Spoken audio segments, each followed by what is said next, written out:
పోలికలని పొరలలోన అడుగులు ఉన్నా పొరపడిన పగకు నేనే పావును కానా దోషమేది చేయకున్నా దోషిలాగా ఉన్నా పాసమున్న ప్రేమలన్నీ నేలరాలుతున్నా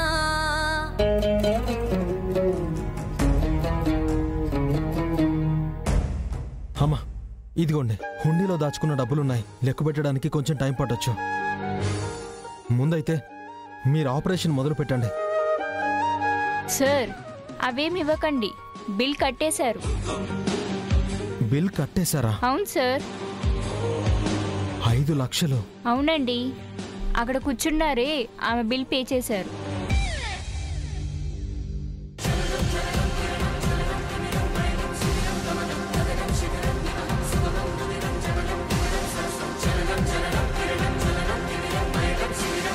ఎక్స్క్యూజ్ మీ మ్యామ్ మల్లికార్జున్ గారికి ఇప్పుడు ఎలా ఉంది చాలా సీరియస్గా ఉందండి వెంటనే ఆపరేషన్ చేయాలి బిల్ పే చేస్తే ఆపరేషన్ స్టార్ట్ చేస్తాం అయ్యో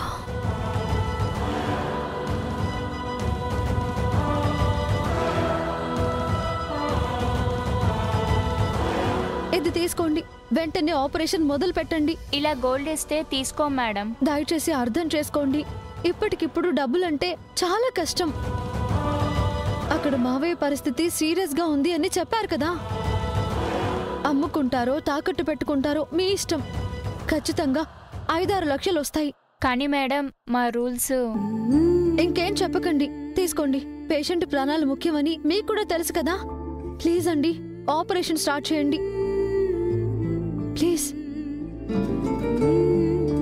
సరే ఆపరేషన్ మొదలు పెడతాం కాసేపు వెయిట్ చేయండి బిల్ రిసిప్ట్ కూడా ఇస్తాం థ్యాంక్ యూ సో మచ్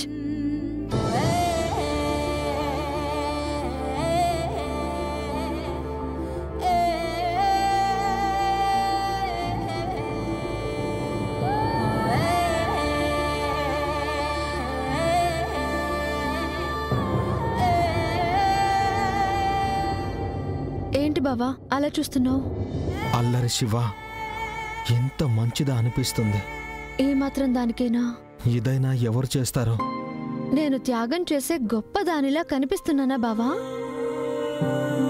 నాది విశాలమైన హృదయమని గబుక్కున నా మీద ప్రేమ పుట్టేది కదా నీకు అమ్మయ్యా మా బావ నవ్వాడంటే ఎక్కడ లేని ధైర్యం వచ్చేస్తుంది నాకు నేను నాన్న గురించి టెన్షన్ పడకూడదని నువ్విలా మాట్లాడుతున్నావని అర్థమవుతోంది శివ సరేలే నువ్వు నేను ఫ్రెండ్స్లా ఇలా కబుర్లు చెప్పుకుంటూ ఉంటే నాకు ఇబ్బందిగా ఉంటుంది బావా మర్దలలాగా గిల్లి కజ్జాలాడితేనే బాగుంటుంది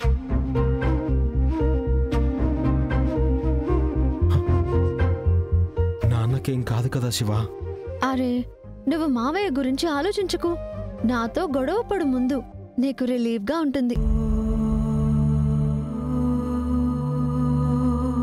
నీ చెల్లెలి పెళ్లి జరగాలనంటే నా మనవరాలు శివపార్వతి పెళ్లికి ఏ ఆటంకం రాకుండా చూసుకునే బాధ్యత నీదే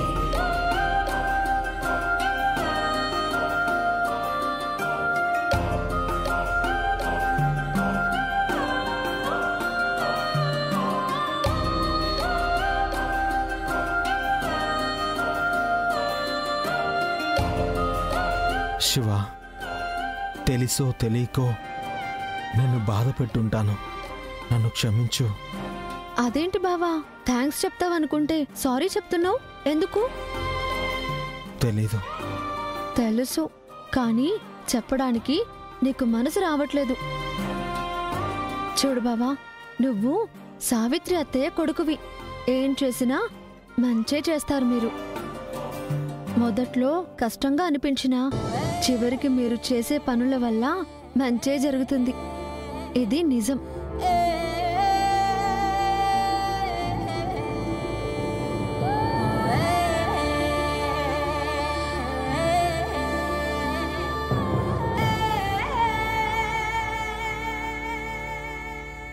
excuse me yes sir patient Mallikarjun గారి పరిస్థితి ఏంటి? సార్ కాసేపట్లో ఆపరేషన్ స్టార్ట్ చేస్తారు. 5 lakhs కట్టమన్నారు కదా. మీ చెల్లి నెక్లెస్ ఇచ్చి డబ్బులు అరేంజ్ చేశారు.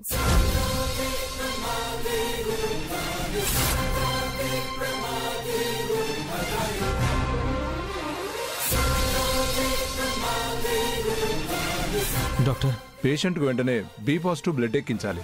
నాది కూడా అదే డాక్టర్. అయితే మీరు నాతో పాటు రండి. శివ, చెల్లెలకి నువ్వే ధైర్యం చెప్పాలి.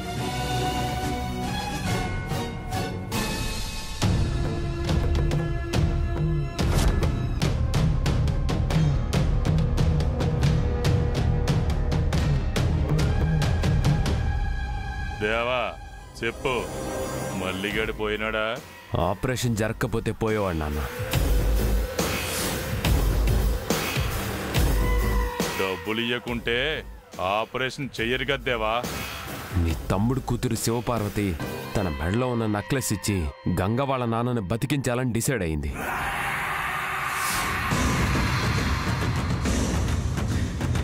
దానికి పిచ్చా ఏందిరా? ఏమీ అనలేని సిచ్యువేషన్లో ఉండిపోయాను.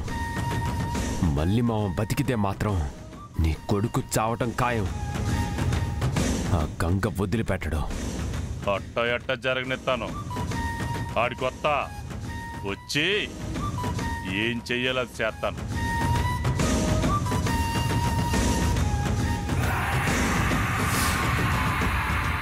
బ్రతకమంటూ బ్రతుకునిచ్చి బ్రతకనివ్వవు వివరమేంటై? ఎవరు అడిగే నిన్ను ప్రాణం ఎందుకిచ్చావు జీవి జన్మం? వినవా వినవా ఒక మూగ గొంతుక ప్రార్థన కనవా కనవా ఒక ప్రాణబంధపు వేదన వినవా వినవా ఒక మూగ గొంతుక ప్రార్థన వినవా కనవా.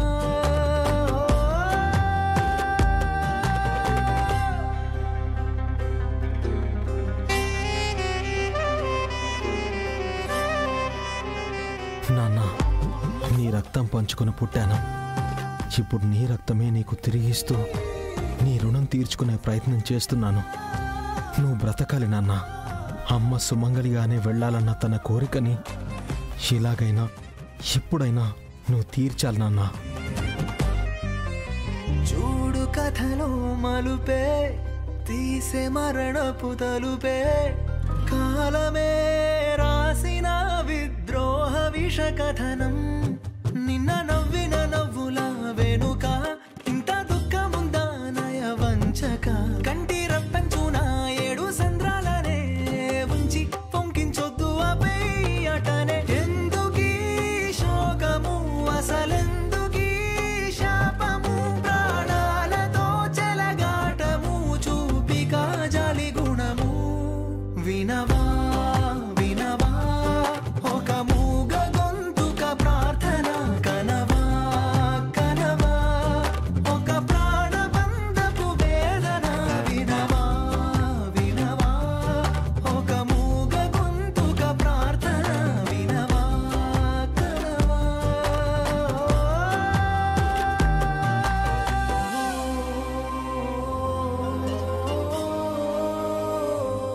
వేడుకుంటున్న వినవా వ్యధనే మార్చి రాసేయవా తల రాతనే. నా ఆయుష్లో సగం తీసేసుకో, ఏదో వరమిచ్చి ప్రాణాన్నే కాచుకో. ఇవ్వడం ఎందుకు, లాక్కోవడం ఎందుకు? నిస్వార్థపు స్నేహాలకు ఈ శిక్షే ఎందుకొరకు?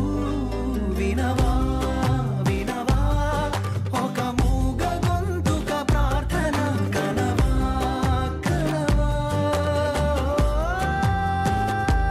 డాక్టర్, మా నాన్న ట్రీట్మెంట్కి స్పందిస్తున్నాడా? స్పందిస్తున్నాడా అంటే అతనికి స్పృహ లేదు సార్. మా ప్రయత్నం మేము చేసుకుంటూ వెళుతున్నాం. డాక్టర్, ఖర్చు గురించి ఆలోచించకండి. నాన్న మాత్రం బ్రతకాలి, అంతే. ఆయన్ని ఎవరు పొడిచారో తెలియదు, కానీ నేను తెలుసుకున్నా లేకపోతే మా నాన్న కోలుకుని చెప్పినా వాణ్ణైతే వదిలిపెట్టను.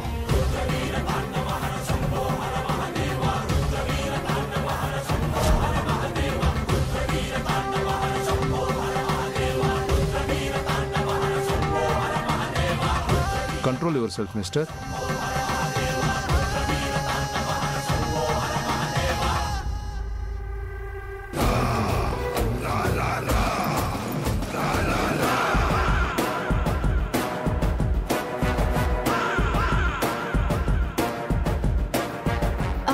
పెదనాన్న వచ్చారు.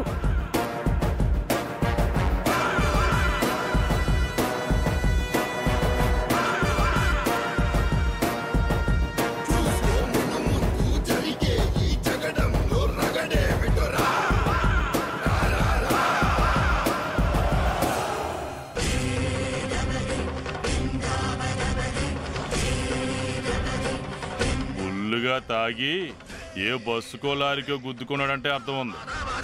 తాగుబోతు కాబట్టి అలా జరిగింది అనుకోవచ్చు, కానీ ఏం తాగలేదంటున్నారు కదా. కానీ ఎట్టా జరిగిందో అర్థం కావట్లేదు. ఎవరో కత్తితో పొడిచారంటండి. మామూలుగా ఉన్నప్పుడు మల్లికార్జున మనిషిగానే ఉంటాడమ్మా. తాగితేనే మనిషి కాదనుకోవచ్చు. గంగా, నువ్వు బాధపడకో. అదిగో, నువ్వు బెంగెట్టుకుంటే మా ఇంటికి కాబోయే కోళ్ళలో శ్రీవల్లి ఆరోగ్యం పాడు చేసుకుంటది.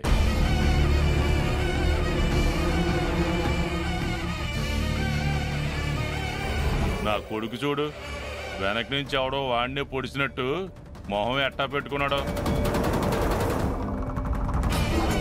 రేయ్, భయపడకురా, మీ మామకేం కాదులే. ఈ హాస్పిటల్ ఓనర్ కూడా మనోడే కదా గంగా, డిస్కౌంట్లు గట్రా మాట్లాడొచ్చు. కానీ ముందు మనిషి బతకాలి కదా. ప్రమాదం నుంచి బయటపడితే డబ్బుదేముందిలే.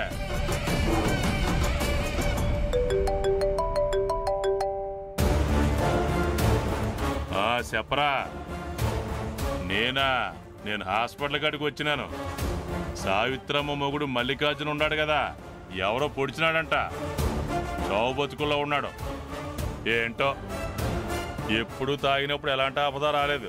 ఇప్పుడు తాగుడు ఆపేశాక ఆపద వచ్చింది. అంతేరా కొంతమంది బతుకులు. మనమేం చేస్తాం?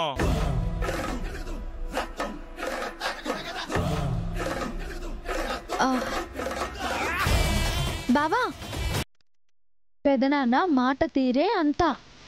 నువ్వేం బాధపడకు. మంచిగానే మాట్లాడాడనుకుంటున్నాను. నిజానికి అతను ఎలా మాట్లాడతాడో నాకు తెలుసు కదా శివ.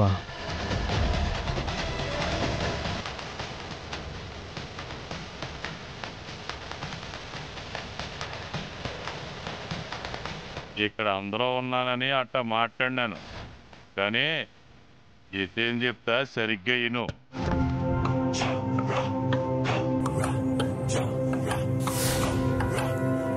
అయ్యా చెప్పండి. ఇంకొద్దిసేపట్లో మల్లిగడికి ఆపరేషన్ చేస్తారు. చలికాలం కదా, కరెంటుతోనే పనులు. ఆపరేషన్ చేయడానికి డాక్టర్లు అన్ని ఏర్పాట్లు చేసుకున్నాక అయ్యా హాస్పిటల్లో కరెంటు పోయిందనుకో, జనరేటర్ ఉంటది కదా అయ్యా. వా, చెప్పేదినరా. జనరేటర్ కూడా పనిచేయలేదనుకో, అప్పుడు ఆపరేషన్ కూడా ఆగిపోయినట్టే కదా. అవునయ్యా. అప్పుడు ఆటోమేటిక్ గా గంగ తండ్రి సత్తాడు. దేవుడు వచ్చి వరం ఇచ్చినట్టు కుడిసేయి చూపిస్తే వాళ్ళ చేతిలో నుంచి లైటింగ్ వచ్చి ఆపరేషన్ జరిగిపోదు. అందుకే కరెంటు తీయమంటున్నాను. నా ప్లాన్ ఇదిరా, మీరు అమలు చేస్తే నేను చూస్తా. మల్లిగాడు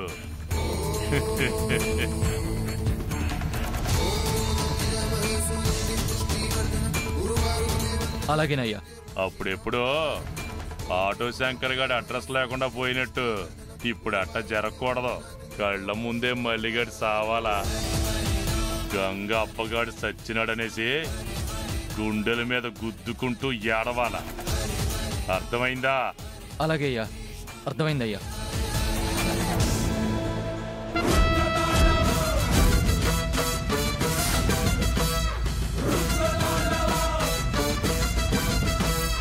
జనాడ విఠల జయ ప్రభావ విరస్తరే కలేవ ఓర్ని నువ్వు నా వెంటే వస్తున్నావని చూసుకోవాలా.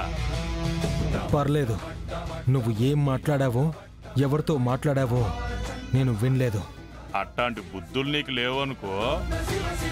ఏదేమైనా మీ నాన్న బతకాలని ఆ లక్ష్మీనరసింహ స్వామిని మనసారా కోరుకోగంగా. నిప్పుల మీద ఒంటికాలతో గెంతులేస్తానని గట్టిగా దేవుణ్ణి కోరుకో, నెరవేరుతాడు. మంట తొక్కడం, మండిపడ్డం నీకు అలవాటే కదా. నిప్పులు మాత్రమే తొక్కను, తప్పులు చేసే వాళ్ళని తొక్కి పడేస్తాను. అది నీకు బాగా తెలుసు. సరే అయితే కానీ ఏం జరిగితే అది జరుగుతుంది. చచ్చిపోకుండా ఉంటే చాలు. కానీ పెద్ద కూతురు పెళ్లి జరగాలి కదా. మంచం మీద స్పృహ లేకుండా మల్లిగాడికి అన్నీ తెలుసులే. చూద్దాం, దేవుడున్నాడు.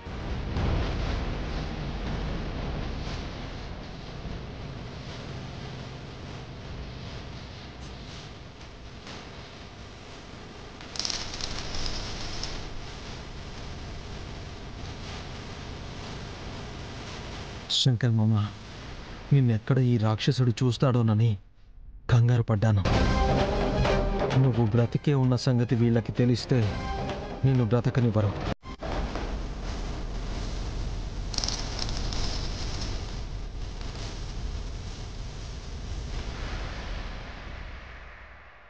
నానా, ఎందుకు అలా మాట్లాడతావు? నేను మంచిగా మాట్లాడాను అనుకో, నా మీద అనుమానం వస్తుంది. నువ్వు నటించినట్టే నేను కూడా నటించాలా. కానీ నువ్వు భయపడిపోయినావు. నేను నీ భయాన్ని తీసేశా. ఎలా? కాసేపట్లో కరెంటు పోయి ఆపరేషన్ ఆగిపోయేలా చేస్తాను. మల్లికార్జున కైలాసానికి వెళ్ళిపోతాడు.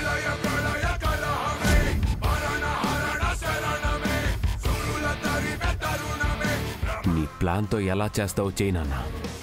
తను బ్రతికితే మాత్రం నేను బ్రతకలేను. వచ్చింది అందుకే కదా. సర్లే కానీ శివపార్వతిని అంటే తోలుకుపో. ఇక్కడే ఉంటే ఇంకా ఎన్ని త్యాగాలు చేస్తుందో.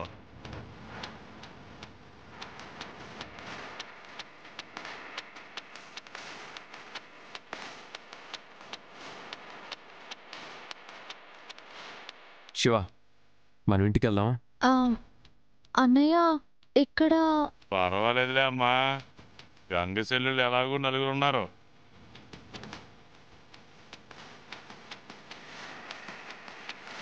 నువ్వు ఒక్కదానివే ఉండి మాత్రం ఏం చేస్తావు?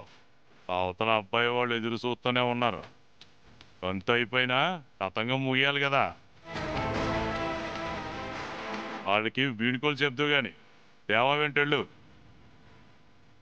విను శివ, నీ కోసం ఎదురు చూసేవాళ్ళు ఇంటి దగ్గర ఉన్నారు. నా మాట విను.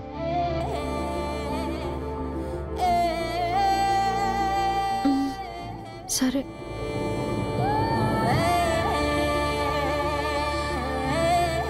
గంగా, ఏమైనా అవసరం ఉంటే కాల్ చేయి, వెంటనే వస్తా. పద శివ.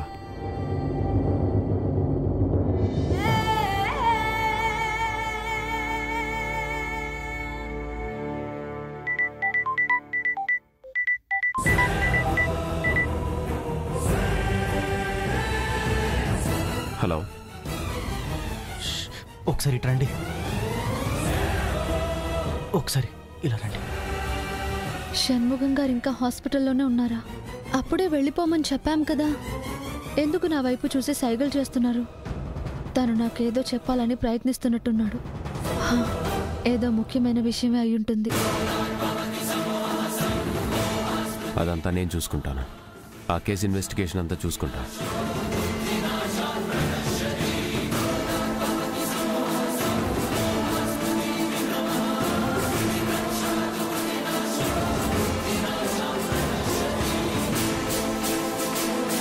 షణ్ముఖం గారు, మీరు ఇంకా వెళ్ళలేదా? పర్వాలేదు శివ, నీకు ఒక ముఖ్యమైన విషయం చెప్పాలి. అందుకే ఇక్కడ ఆగాను. ఇదిగో, కత్తిపోటుకు గురైన మల్లికార్జునరావు గారి చేతిలో ఈ ట్యాగ్ ఉంది.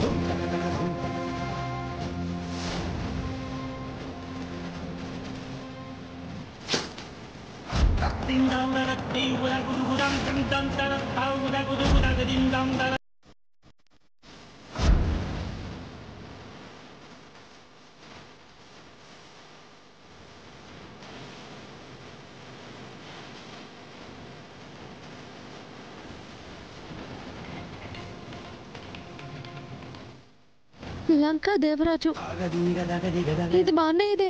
అదే నా డౌట్ కూడా. ఈ నేమ్ ట్యాగ్ అంకుల్ చేతిలో ఎందుకుందో నాకు అసలు అర్థం కావడం లేదండి. ఈ మర్డర్ అటెంప్ట్ వెనుక ఏదో కుట్రుంది.